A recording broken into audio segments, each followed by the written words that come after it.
All right, guys. Happy Tuesday and welcome to Sabs podcast. I'm your host, Sabrina My special guest tonight is Jessica Burbank. She is one of the hosts of The Hills Rising. Welcome, Jessica. Thank you so much for coming on. It's good to be on the other side this time. Usually I'm interviewing you on Rising, so this is fun. So, Jessica, first I want to start out with a little bit about your background in media. I think a lot of people know you from Rising, but they may not be aware of where you were before then and your path in independent media. So I just want to start off with your journey through the media space. Yeah, it really started on TikTok. I love TikTok to this day. It's my favorite media app. But the Bernie Sanders campaign had just ended. I was never really firmly in the camp of either party in the US. I was pretty politically disengaged growing up. And then I think I slowly realized that the people in power aren't really asking the right questions, nor does anyone have solutions. And the Bernie campaign, to me, felt like an answer to a lot of political questions I had. And when it ended, it was a pandemic. We went from talking to thousands of people every day about, the most important issues facing our country to everybody's inside at home and Bernie's dropped out and it's looking like a Joe Biden presidency. So it was whiplash. And I really missed just talking to people. And so I started posting on TikTok. I made a little skit that I thought was similar to other skits I had seen talking about public spending and the lies they tell us about the deficit. And it ended up getting like 150,000 views. So I was like, oh, like this media thing is easy. I just reached way more people than I would in a phone banking session. It's really not. But I started making videos about US intervention. And TikTok took a few of those down with community guidelines violations. And Ryan Grimm followed that as a story on The Intercept, the censorship we were experiencing on TikTok.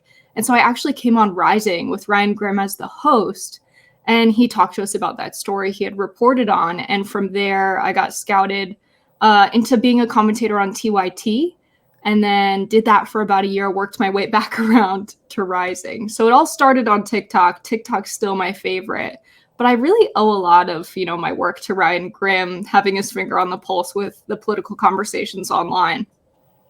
Interesting. What was it like, and as much as you can tell, what was it like working at TYT during that time? Because I think that a lot of people that watch this show have moved away from TYT. I think some people also started to move away this year with some of the positions that they had on LGBTQ issues. Some people weren't fond of the fact that they were also starting to interview some Republicans, although I think you should talk to people that you disagree with. But I think a lot of people that were part of that Bernie Sanders left just started to feel like, TYT was still trying to tell people to support the Democratic Party. What was it like for you? For me, it was interesting. I had no experience with media. I didn't watch any commentators. Still to this day, I get my information from reading. And so I didn't know anything really about the network, which I think was unusual. But I was always given the directive, you can say whatever you want. We're hiring you for your honest opinion, which I really valued. That never changed. But I think what did change slowly over time was it became clear to me, which just wasn't clear at the beginning, that the extent of their radicalism or progressivism ended right at the point of supporting reimagining the prison system. They became extremely tough on crime on the main show. And there was a lot of protesting going on in Los Angeles, where the TYT studio was. And some of my good friends, Jason, became the subject of a lot of media in LA. He is a young baby. He was a protester who was trying to get Kevin DeLeon to resign after Kevin DeLeon was caught on tape calling Mike Bonin, a member of the local city council, his child a monkey, who was a black child, saying terribly racist things about taking away, the value of the black vote in Los Angeles. And I remember being camped out with the Black Lives Matter organizers and tuning into the TYT coverage and listening to Anna Kasparian and Cenk Uygur really just talk about Jason as if he was this out-of-control violent protester that was unjustly pursuing Kevin DeLeon. And I just remember thinking, this might not be my ideological home anymore. And I still love working with J.R. Jackson, Dr. Rashad Ritchie, John Idarola, but there was real division at the network. And it just felt like my views weren't reflected among other people's, but I never actively took a step back. I think they realized that as well when Anna Kasparian and I got into some disagreements on air about, prison reform, whether or not we can imagine a world without prisons, talking about homelessness, things of that nature. Just became obvious there was fractures, and there were fractures that I think maybe they didn't want to deal with. Very interesting. And now you're one of the hosts for The Hills Rising. What is that dynamic like for you? Because I think one of the reasons why people like watching Rising is because you get different perspectives. So it's not we can't say that it's like a left show. We can't say it's a right wing show. We can just say that there are different voices. There are people that have different political ideologies, and you get to hear different perspectives. How do you enjoy that? I love it. So growing up working class, that like America's a mixed bag.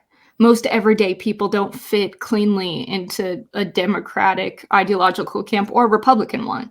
No one's cleanly conservative or liberal. And I think the political spectrum in the US is like entirely unuseful. So I really value independent thinking with a set of values. And I feel like that's what Rising offers is here's your host. They're an independent thinker. Some of them are more on the left side, some of them are more on the right side, but they deal with the issues as they exist. They don't follow an ideology. And I think that's important. And when people listen to you, they listen to you for your values, and you're able to see how your perspective on the news shakes out against someone who might totally disagree with you.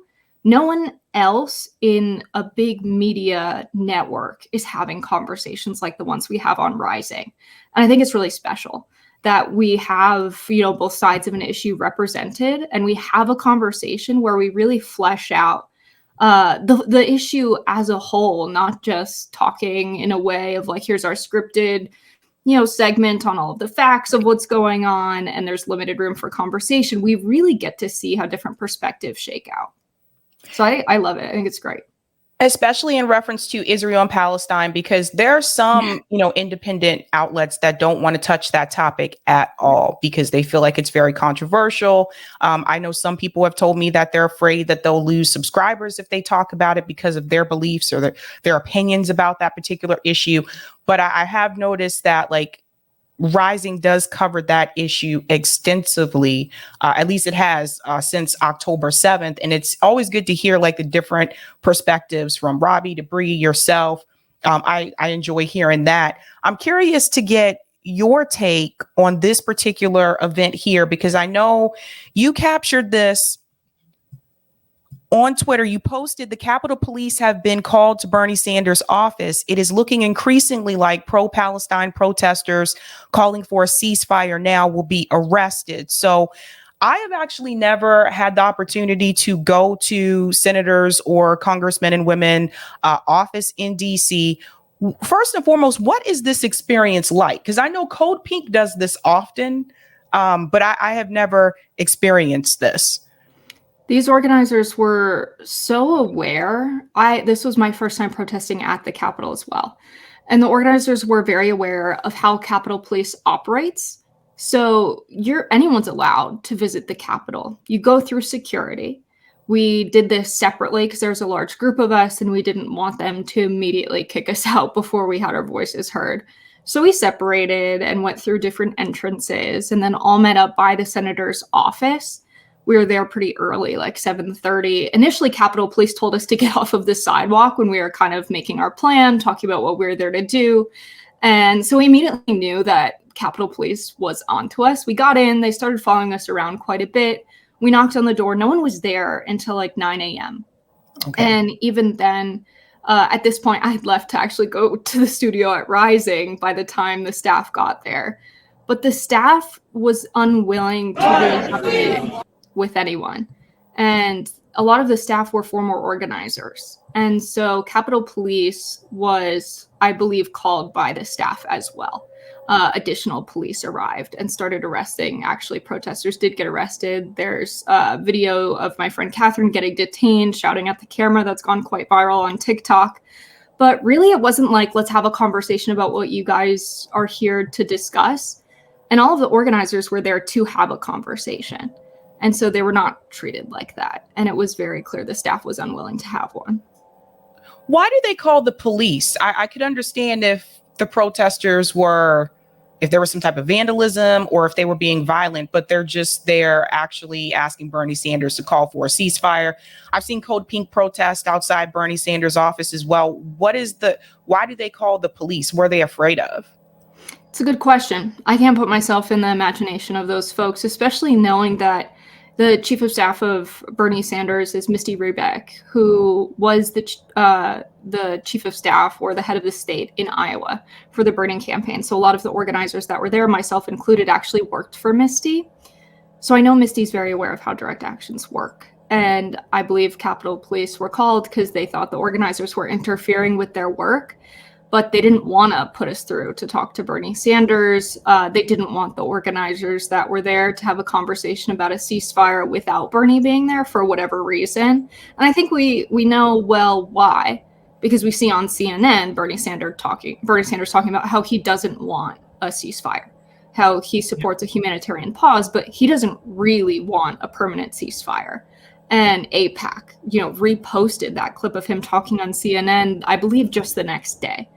And so it's obvious that, to me, that they kicked us out because they didn't want to have a conversation at all. What's your opinion of Bernie Sanders today? I mean, a lot of the people that watch the show, we are just very much tired of Bernie Sanders. I personally think that Bernie Sanders should retire. I think he's at that point now. It's like, if you're not going to, fight for us, which obviously he's not willing to do so. I feel like Bernie Sanders, he's past retirement age. I think he should just go ahead and retire and just let it be what it is. How do you feel about him, coming from like the Bernie Sanders movement and the Bernie that you see today? Yeah, I think the Bernie Sanders that I moved to Iowa, packed up my life to work for, is not the Bernie Sanders that's in office today.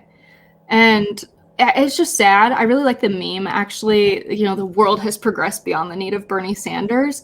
Because at one point, he was a lone voice for a lot of issues that people care about the corporate takeover of America, about U.S. intervention abroad.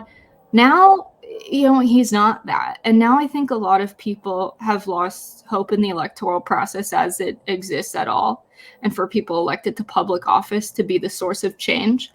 So I'm firmly in the camp of the world has progressed beyond Bernie Sanders.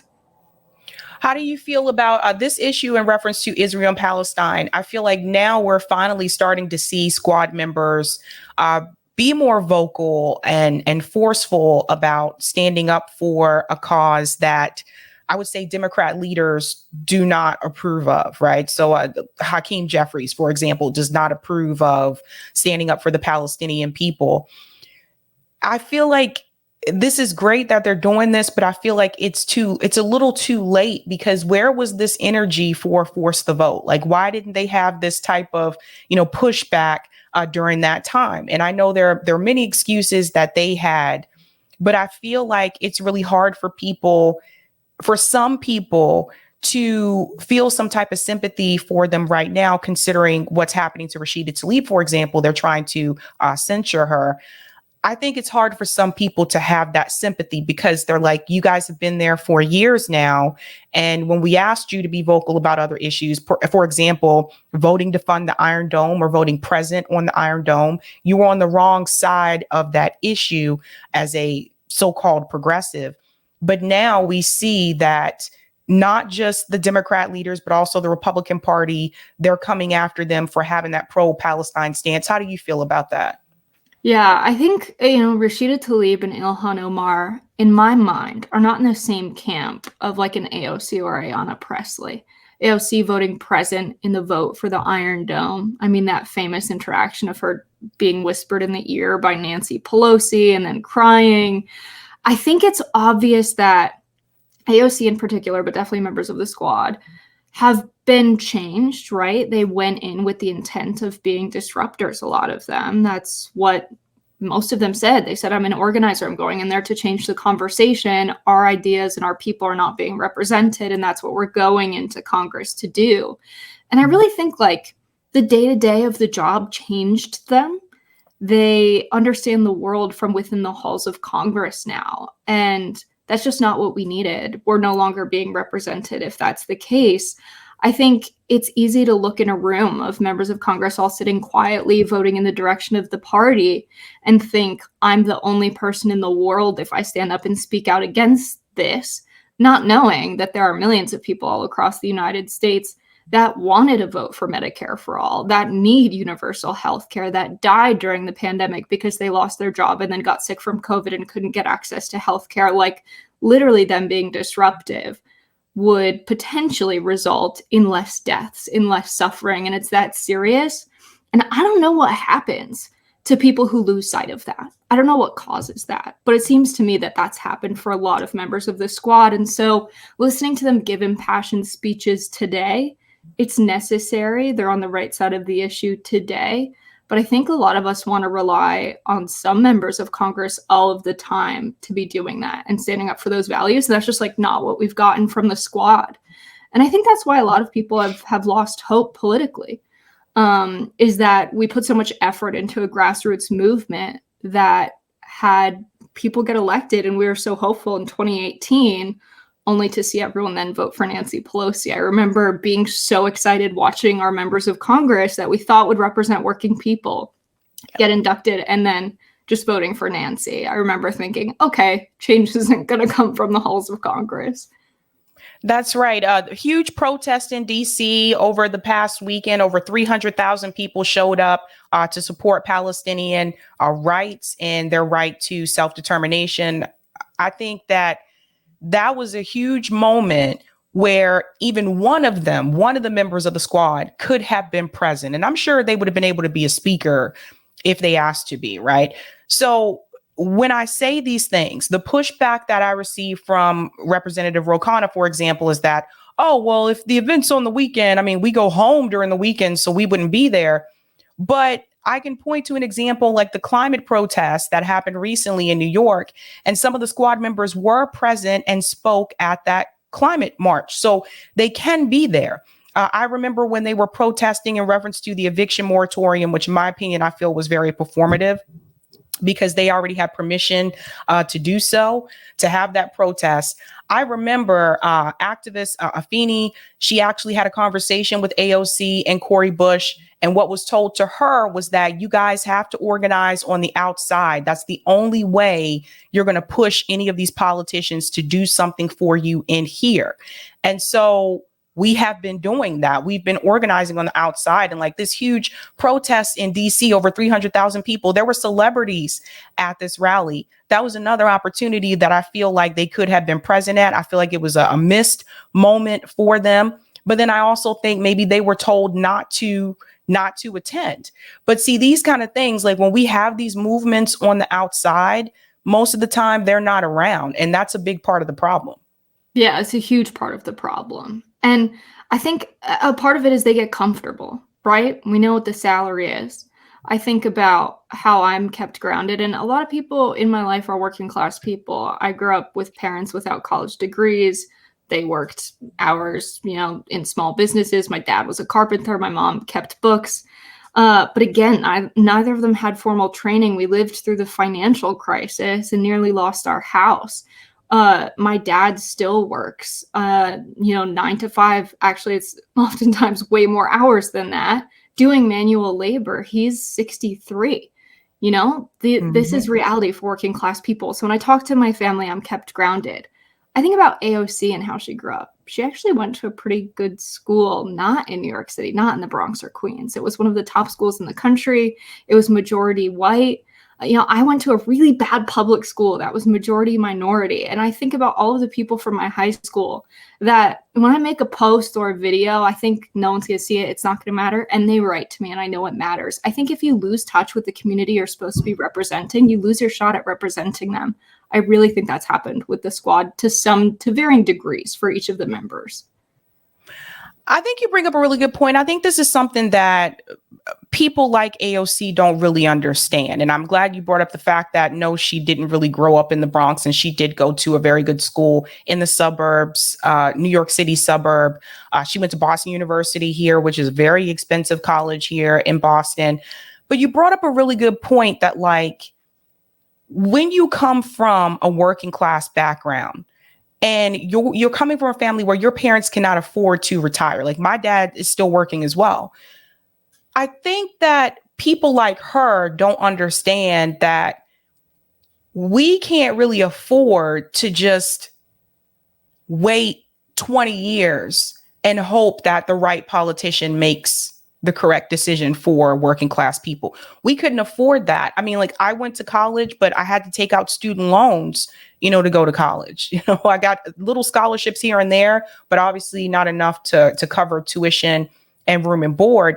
And I think people like her, they just don't, they say they sympathize with working class people, but I think if you really haven't lived that type of lifestyle, you don't really know what it's like. Like you mentioned the financial crisis. A lot of people that I knew were in that situation where they either lost their house or they almost lost their house. And I think if you haven't been through that, it's hard for you to grasp like how dire the situation is for people. So when they say, be patient, we're working on some things. That was not the assignment from Justice Democrats, so to speak. The assignment was to go in and have a hostile takeover of the Democratic Party, which they did not do.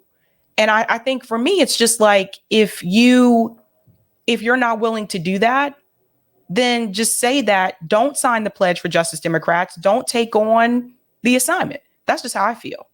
Yeah, I hear people, it's always, I think, like upper middle class people that I hear this from that say we're being too critical of people like the squad, like AOC, they're standing up for good things, they're fighting for justice. I think it's underestimated how much people pick up on the energy or the vibe of someone else. And when I think about the squad, I think, like you pointed out, a lot of people who grew up working class can feel that they don't share the sense of urgency. They don't share the feeling that it's life or death, that it's eviction or keeping your home, that it's putting food on the table for your kids or not. And I think that's really what it is, that we can just feel it. And yeah, they might be able to point to quotes and speeches on the floor of Congress. They might be able to say, look at all this legislation I've put forth. But I think at the end of the day, it's as simple as we just don't feel it, that we share the same sense of urgency.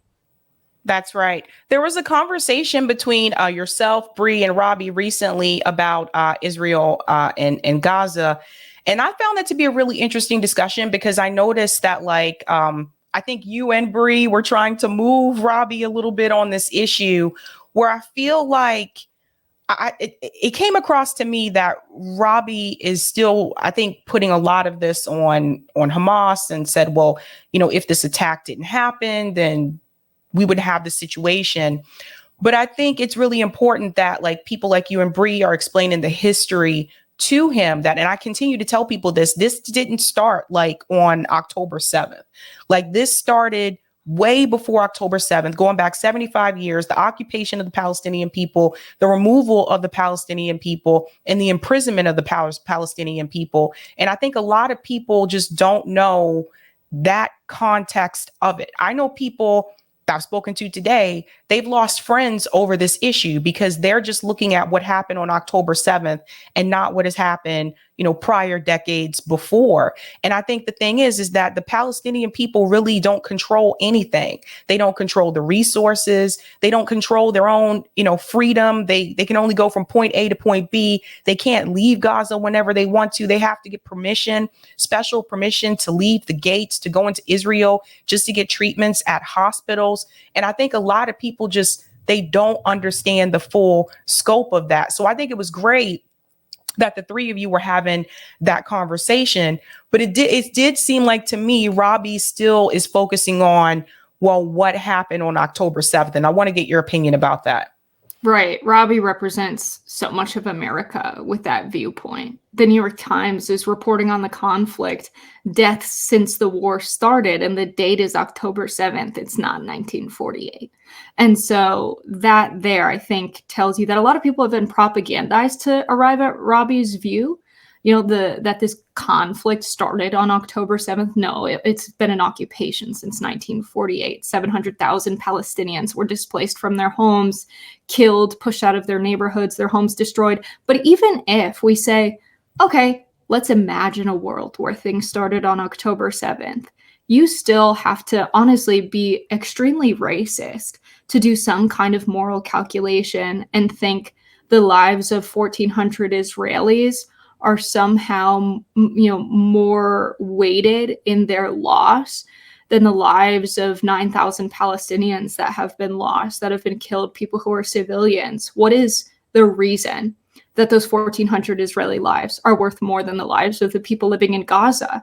And by the way, the hostages were in Gaza, where they were dropping 6,000 bombs, 4,000 tons of munition. Even if this conflict started on October 7th, and you view it as that rather than an occupation that's lasted 75 years, even still, you have to identify the Israeli military as a terrorist force, even if we say, okay, it started October 7th. And so at the end of the day, when I look at the blank, I think Bree tweeted something along these lines. When you look at the blank faces on people you talk to, when you describe the loss and the devastation in Gaza, some people really have been sold the propaganda and believe it, that Israel is fighting human animals, that Palestinians are less than human, and their lives actually are, in many people's view, worth less than 1,400 Israelis. And that's been really hard to deal with, that people who I've had conversations with, who I respect, view human lives differently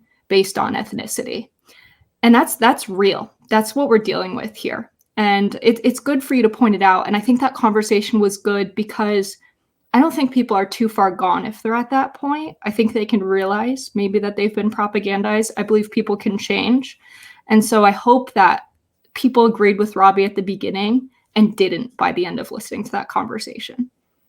Right. And this takes me back to what happened after September 11. I felt like there was a lot of Islamophobia in this country. And there are some people, because of September 11, they still have that belief today that all Muslim people are terrorists. Like, there are people in this country that really do believe that.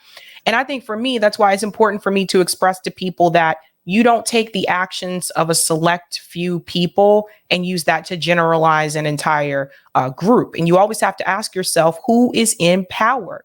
And the people and the Palestinians in Gaza are not in power. They have no power. They have no control. The state of Israel is. And another thing that I've often pointed out to people too, which now there is this thing to say that people are anti-Semitic if they support the Palestinian struggle. And I always have to remind people that Palestinians are Semites. If you look at the definition of Semite, they are Semites, not just Jewish people.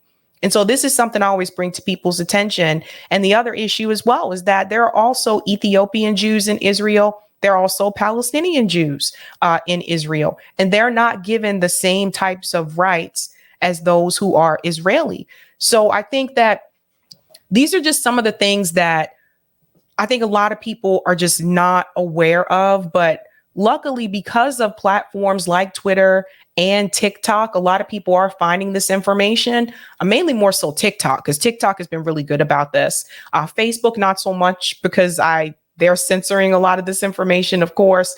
Same thing with Instagram. But I think a lot of people are learning more by watching TikTok and by watching some of the videos that are on Twitter that are performed by Al Jazeera and other independent journalists that are actually over there in Gaza. Yeah, we're able to see primary sources, people in Gaza posting, people in Palestine posting. That is, of course, when Israel hasn't shut off the internet in Gaza for a period of 34 hours. But we're able to see people post what their neighborhood looked like before and after a bombing campaign by the IDF. And I think when you see that, and when you see on the Snapchat maps, which have been super popular, people click on a place, in Israel, and then they click on somewhere in Gaza. And you can see in Israel, people are partying, they're going out to eat, they're going out on boats, they're dancing, they're having a good time. They seem safe, and moreover, they seem happy, and even moreover, they seem comfortable. And then you look in Gaza and you see rubble, you see people in dirt, you see body bags. It's just devastating. It's obvious to us when we just look that the propaganda doesn't match up with the reality that we can see with our own eyes. And so it's like telling the story and the history, but just comparing the circumstances of two people living, supposedly, Israel's a victim, Israel's an oppressor, and Hamas is this terrorist organization that attacks them constantly, rather than these are people who have been displaced and have now been herded into a territory that's the size of Manhattan, 2.3 million of them, with their electricity controlled by Israel, their borders controlled by Israel, one of them controlled by Egypt, their food, their water, all of their resources and aid. And we have such a focus on 50 hostages when this whole population of people is being held hostage, and we can see it on social media. And so I think it's good. And it means that the United States has to be better than ever at propaganda, and they've proven to not be up to the task on that. Thank God. Because, of course, the United States has a history of pushing propaganda so that people are, blinded by U.S. interventions abroad. Turns out we're not such a good guy. And I think people are able to just, say, okay, this is what we're being told in mainstream media, which people are already skeptical of. And this is what I see happening in real life. That's right. Another thing, too, I think people have to understand the ultimate goal, because since those documents have been leaked, more people see the ultimate goal is to push the Palestinian people in Gaza into Egypt, even though Egypt said we don't have space for, 2 million people, but to push them into Egypt, seize the resources along the Gaza coast, which is oil and gas. And Israel is also bombing Lebanon and Syria as well. This is another thing that I think is missed sometimes. So the goal is to expand into that part of Gaza, also into the southern part of Lebanon and into part of Syria and into part of Jordan. So this is the thing I think I realize when people colonize an area, part of the colonization is to spread, not just to colonize one piece of land and then say, okay, that's it, we're all set. The goal is to spread, just like when Europeans came to North America. The goal wasn't just to let's just colonize New England. The Pilgrims weren't like, let's just colonize here and that's it. No, the goal was to colonize the entire, part of North America. And then as you saw, as time went by, the indigenous people were either murdered or they were pushed onto reservations. And that's part of the reason why we have such a small indigenous population in this country. So I try to compare it to people so they can see it from the American perspective and they can understand what's actually happening over there as well. But I have noticed that even mainstream media, and I think it's because of the protest, even mainstream media is now having to discuss what has happened to the Palestinian people and also the history. And that was really interesting to me. Yeah, absolutely. Seeing Piers Morgan have these tough conversations. He does this interview with Bassem Youssef, gets completely blindsided with how Bassem Youssef was able to combat Piers Morgan's moral grandstanding, honestly, with just like dark, sarcastic humor. It was brilliant. And then because it got so many views, Piers Morgan has another conversation, a sit down one longer with Bassem Youssef. And it seems like he got through to him, because now you see Piers Morgan reporting a lot on what's happening in Gaza and asking tough questions. And so it just goes to show how powerful information is, especially when it's delivered from someone who's very talented like Bassem Youssef, who makes it terribly funny. But I saw on TikTok this video from a younger girl who I guess father is a professor or what have you. And she was talking about, the Suez Canal. And I loved that I saw a young person talking about this. I taught a class with Stephen Kinzer when I was a graduate student on the history of U.S. intervention. And everything that's happening in Israel right now so much mirrors what happened in Panama. When the U.S. wanted control over the Panama Canal and to build a canal there, we obviously lost our control over the Suez Canal, the West did, when, President Nasser decided to take it away from French and British ownership. And still to this day, the United States is very interested in building an alternate canal through Israel that would pass directly through where Gaza is today. They call this the Gurion Canal after the first prime minister of Israel. And there's U.S. Department of Energy documents where they have a consultant outlining precisely how they could use nuclear bombs to create a canal from the Agab Gulf all the way through the Mediterranean as an alternate to the Suez Canal, and would be controlled by Israel. And they assess how much money this would cost, what the return on investment would be. And it matches so well with the plan that just leaked from Israel. It's insane. It's very obvious that they've made the moral and economic calculation that this war in the Middle East is worth the U.S. and Israel permanently controlling a very useful canal that would make up to $8 billion annually for them. And it's insane because it mirrors exactly the intervention we had in Panama, how we decided to create a country there and then stay in war in Panama 75 years later, and ensure that the U.S. has control over the Panamanian government. It's absolutely insane how much this is not just the same playbook, but the same exact place. The other issue, too, is that the U.S. government has over 800 bases around the world. And I just want Americans to think about this for a second. How would everyone feel if, let's say, China, Russia, Germany's an ally. So let's do China, Russia, and let's say Brazil. How would you guys feel if they had bases surrounding the United States? How would you feel? Like, it's really bizarre when you think about it. And this is why I say the U.S. government tries to police the world, whether it's the bases that they have all over the globe, or if it's the intervention that the U.S. government does, the regime changes, the imperialism. It's as if, going back to that Wolfowitz doctrine, which basically says that no other power is allowed to surpass the United States government. And that's a very scary thing when you think about it. And it makes me think more about why the U.S. government is trying to provoke China, why they have the tension and the disagreement that they do with Russia. And this is not to say that those countries are perfect. They have their faults. But a lot of this has to deal with the economy, I think. Right. Yeah. It's all about U.S. hegemony. I love that this speech has resurfaced of Biden in 1986, talking about how $3 billion is such a great investment. It's the best investment we could make. We're getting a great deal because if there wasn't an Israel, we would have to create one to protect our interests in the region. So not only is the canal something that's been attractive to us for quite some time, it's the fact that there's $524 billion worth of oil and natural gas in the Levant Basin as well. Of course, the U.S. would intervene for oil and gas if it was just that alone. We couped the leader of Iran in the 1950s in 1951, 2, and 3. Mohammad Mossadegh was democratically elected and then decided to nationalize the Anglo-Iranian oil company, said, you know what, Britain, this actually isn't your oil. You have no business taking it. And then in response, John Foster Dulles and Allen Dulles, who were corporate lawyers, they were members of the elite class. They represented the Henry J. Schroeder Banking Corporation, to which the Anglo-Iranian oil company was their major client. They knew all of these guys. They were their friends. So when the Iranian president says we're going to nationalize this oil company, what do?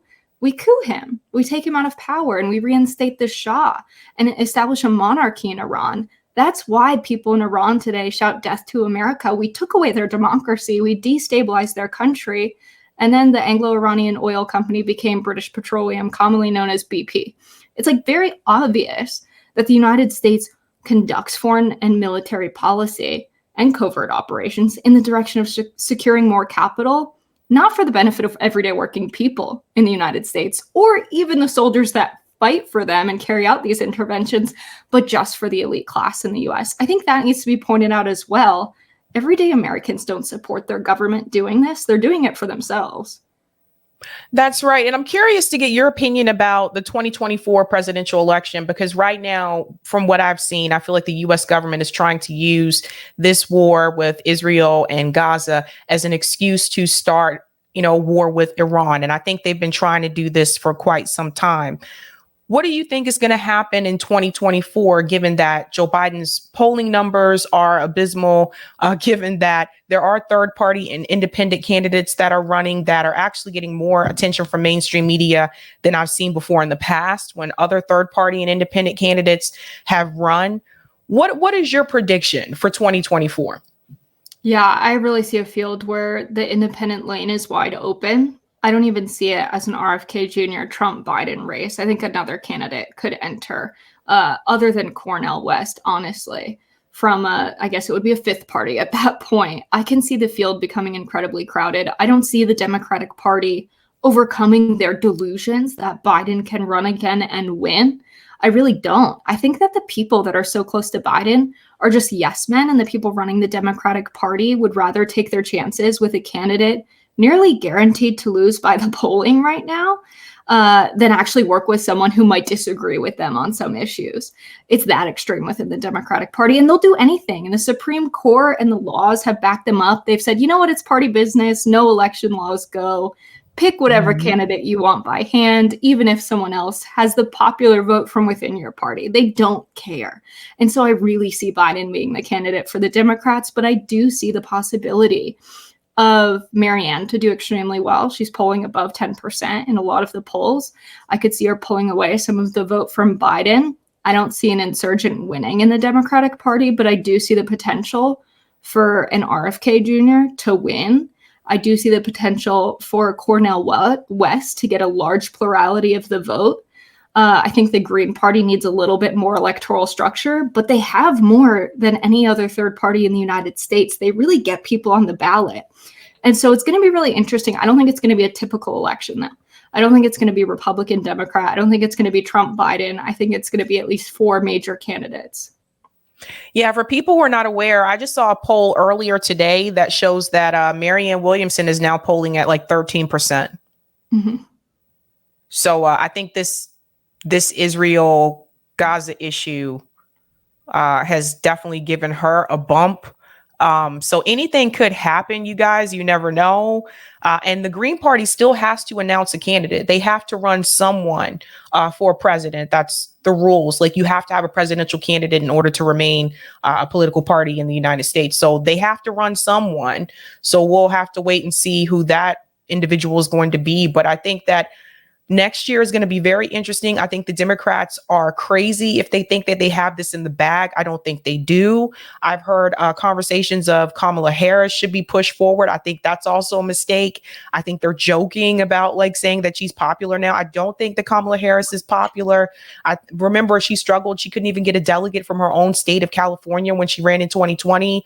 It's going to be crazy. I think 2024 will also at the same time be very exciting, because I feel like now people who wanted a third party choice or an independent choice, I feel like they're going to have more options this time around. Yeah, and it's going to be funny. We have DeSantis running around in heels. We have Vivek Ramaswamy, who's an iPad kid running for president. We have a lot of characters. There's a lot of people that are going to make it funny. But when you think about the fate of the nation, it does not become so funny. But for a brief moment, we can laugh. So I'm excited for the debates. Awesome. All right, Jessica, one more question for you. I saw on Twitter that it looks like you are starting a YouTube channel. So I want to hear a little bit about that. Yes, I did talk a little bit about Panama because it's been on my mind. I posted a video on the real deep state. I mentioned TikTok getting taken down, or my early TikToks taken down, because I was talking about U.S. intervention and reviewing CIA documents. So I think I'm going to do a series just on the real deep state, so the CIA and covert operations and how it relates to what's happening in the news today. But that's on YouTube, on my channel, Burbank. And then I do weekly news on TikTok too. So if you want more of my stuff, that's where to find it. Awesome. Well, Jessica, thank you so much for coming on. Yeah, thanks for having me. This has been fun. Bye. Bye, y'all.